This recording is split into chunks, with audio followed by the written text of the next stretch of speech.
My name is Matt Thomas. I'm the president of the LM Thomas Group. We're a consulting firm helping businesses resolve their business frustrations. We're doing a series of videos here called Frustration Resolved Moments, where we answer questions from business leaders about things that are driving them crazy in their business. Today's question is, how can we improve our processes? This question comes up typically because somebody knows something isn't working well in their business. Either they've had a major process failure, things are just not working how they want them to, or perhaps they just know in their gut things can be better. A lot of times business leaders need to enlist a third party in helping them with developing better processes. And there's a couple reasons for this. First of all, it's really hard to see the gaps in your own process when you're in it every day. But the second one is even more important. And that is that the people involved in the process of improving process have to feel safe along the way. That what they say about the processes, what's working well, what's not working well, is not going to be held against them.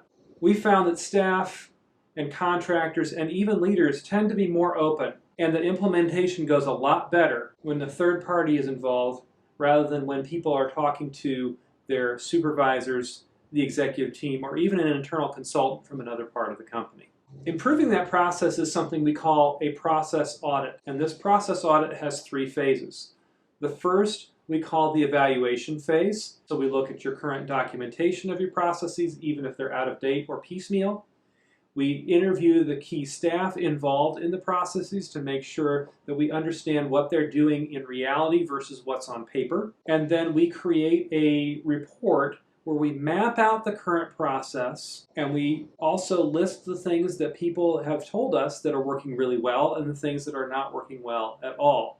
And that's really the end of the evaluation phase. The second phase, which we call improvement, picks up on the evaluation phase.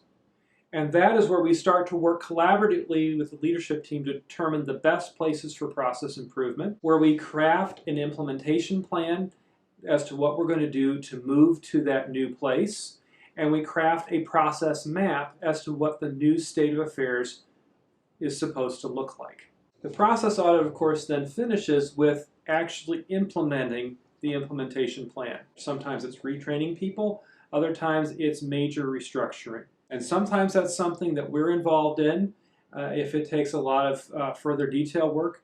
Other times that's something companies do on their own. It really all depends on what we found for process improvement in the evaluation and improvement phases. If a business leader is feeling like they need to really start working on their process, we would invite them to have a get-to-know-you session with us, because this really gets down to the nitty-gritty of your business. We want to establish trust from the very get-go and start to help from that first conversation we have about the problems you're facing. And so we have a get-to-know-you session with no obligation, but hopefully you find some things that are helpful even along the way as we discuss the challenges you face.